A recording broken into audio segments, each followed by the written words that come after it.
They say a child's imagination is a powerful thing, a boundless world of monsters under the bed and heroes in the closet. But what happens when that world bleeds into ours? What happens when the monster under the bed is real? I used to scoff at such stories, chalking them up to overactive minds and a fear of the dark. Then I met Lily, and I learned that some doors, once opened, can never be closed again. It all started on a crisp autumn evening, the kind where the air smells of wood smoke and dying leaves. I was locking up the old town library, a place I'd worked at for nearly a decade. It was my sanctuary, a quiet haven of paper and ink. As I turned the heavy brass key in the lock, a small figure caught my eye. A little girl, no older than 7, was standing across the street, just at the edge of Blackwood Cemetery. She was wearing a simple white dress, out of place for the chilly weather. Her dark hair was a stark contrast against the pale fabric. She wasn't crying or calling out, she just stood there, staring, not at me, but at the cemetery gates, as if waiting for someone. My first thought was that she was lost. I called out, "Hey there, are you okay? Are your parents around?" She didn't turn. It was like she hadn't heard me at all. I crossed the street, a sense of unease creeping up my spine. The streetlights flickered, casting long, dancing shadows. As I got closer, I could see she was clutching a single wilted daisy. "Sweetheart," I said gently, "it's getting late. You shouldn't be out here alone." This time, she turned her head slowly. Her eyes were large and dark, holding a depth that seemed far too old for her small face. They weren't sad or scared. They were empty. She didn't say a word. She just turned back to the cemetery and pointed a small, slender finger towards the wrought iron gates. I followed her gaze, but there was nothing there but rows of weathered headstones and ancient, twisted oak trees. "There's no one there," I said, my voice a little shaky. "Let's find your mom and dad." I reached out to take her hand, but my fingers passed right through her arm. It felt like plunging my hand into ice water. I recoiled, gasping, my heart hammering against my ribs. I stared at my hand, then back at the girl. She was still there, solid as ever, yet completely intangible. She looked at me then, a faint, sad smile touching her lips, and then she simply faded. Like smoke caught in a breeze, she dissolved into the twilight, leaving me alone on the cold pavement. The scent of damp earth and something else, something sweet and cloying, hanging in the air. I stood there for a long time, trying to convince myself I had imagined it. A trick of the light, a waking dream brought on by fatigue. But the chilling cold in my hand was real. The image of those empty eyes was burned into my mind. The next day I couldn't shake the experience. At the library, I found myself compulsively searching through the town's historical archives. Missing children, local legends, anything that might explain what I saw.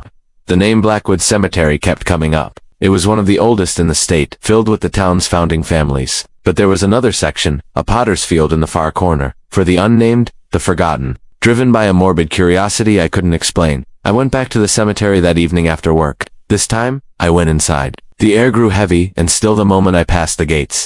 The sun was setting, painting the sky in shades of blood orange and bruised purple. I walked past the grand mausoleums and ornate headstones, heading towards the back, towards the potter's field. And that's when I saw it. A single, fresh daisy lying on one of the unmarked graves. Faintly etched into the surface was a single name, Lily. There was no one there. The only sound was the rustling of leaves in the wind. But I had heard it. A child's voice, clear as day. Silence. I felt a pull, an invisible string leading me deeper into the cemetery. Over the next few weeks, Lily became a regular presence. She never spoke, never made a sound. She would just watch me with those hollow eyes, sometimes pointing towards the cemetery, sometimes just staring. The encounters left me drained, a bone-deep coldness seeping into me that no hot shower could wash away. My friends noticed the change. They said I looked tired, that I had dark circles under my eyes. A ghost girl. A haunted cemetery.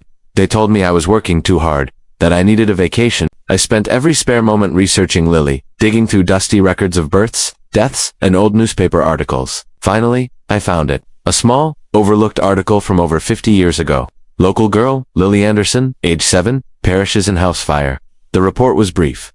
The fire was ruled an accident. There was no mention of where she was buried, but the date of her death matched the timeline. I had found my Lily. The same night I found the article, the haunting escalated. It was coming from inside my closet. Scratch, scratch, scratch. I told myself it was a mouse, the house settling, anything but what I feared it was. But the scratching grew louder, more frantic. It sounded like small fingernails clawing at the wood. Then, a child's whisper filled the room. He locked me in. My heart stopped. I was paralyzed, lying in my bed, staring at the closet door. The handle began to jiggle violently. He didn't want anyone to know. The voice was filled with a chilling mixture of fear and anger. The bad man. Suddenly, the scratching stopped. The handle went still. The silence that followed was somehow more terrifying than the noise. I didn't sleep a wink that night. The next day I went back to the archives, my hands shaking as I searched for anything related to the fire, to the Andersons. I found a name mentioned in the property records. A groundskeeper for the Anderson estate, a man named Alistair Finch. He was the one who reported the fire. I dug deeper into Alistair Finch. He was a lifelong resident, a quiet, solitary man who later became the groundskeeper at Blackwood Cemetery. He lived in a small cottage on the cemetery grounds until his death just a few years ago. A cold dread washed over me. The bad man Lily whispered about. Could it be him? That night I knew what I had to do. I had to go to Finch's old cottage. It was a reckless, insane idea, but I felt compelled, guided by Lily's silent pleas. The cottage was abandoned, boarded up and slowly being reclaimed by nature. I pried open a window and climbed inside. The air was thick with the smell of dust and decay. Using my phone's flashlight, I explored the small, cramped rooms. In the back bedroom, I found an old metal lockbox hidden under a loose floorboard. It was rusted shut. I carried it out of the cottage and back to my car, my heart pounding a frantic rhythm. Inside, nestled amongst yellowed photographs and trinkets, was a small leather-bound diary. It was Alistair Finch's. My hands trembled as I opened it. His handwriting was neat, precise, but as I read on, the tone shifted. He wrote about the Andersons, about their wealth, their perfect life. His words started as admiration, talking about her bright smile and cheerful laughter. He wrote about watching her play, about leaving her small gifts, a pretty rock, a strange flower, the wilted daisy. My stomach churned. Then came the final, horrifying entry, dated the night of the fire. He described sneaking into her room. She woke up, and she screamed. Panicked, he had silenced her. He locked her in her closet. He watched the house burn from a distance, knowing she was trapped inside. And the man who did it had spent the rest of his life tending to the very ground where his victim lay forgotten.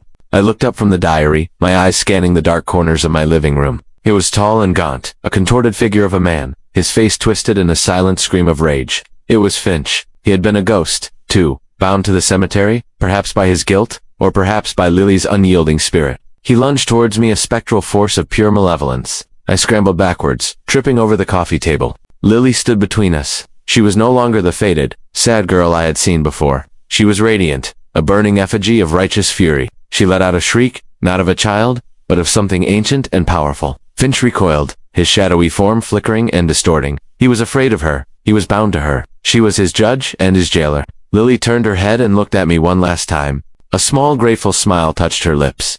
Then, she and the twisted form of Alistair Finch dissolved, not into smoke. The diary was handed over to the police. The story was reopened. Alistair Finch was publicly named as Lily's killer. I visit her sometimes. I leave a fresh daisy. I never saw her ghost again.